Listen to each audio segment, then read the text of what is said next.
Sumailalim sa final orientation ng mga kalahok at mga opisyal ng kauna-unahang Mayor Dato Armando T. Mastura Senior Men's and Women's Volleyball Tournament 2026 bilang bahagi ng pagdiriwang na ika-23 founding anniversary ng bayan ng Sultan Mastura.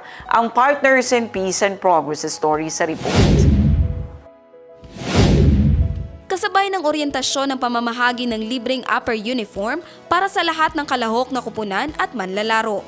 Layunin ng nasabing aktibidad na ihanda ang mga kupunan sa mga alituntunin, schedule at mechanics ng palaro bago ang opisyal na pagsisimula ng mga laro sa Enero 19, 2026 hanggang sa pagtatapos ng torneo.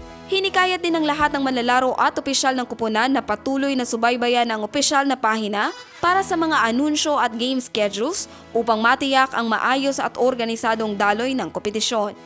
Nagpaabot ng pasasalamat ang mga tagapag-organisa sa lahat ng participating teams, players at SK chairpersons na dumalo at nagpakita ng buong suporta sa nasabing oryentasyon na itinuturing na mahalagang hakbang sa tagumpay ng palaro.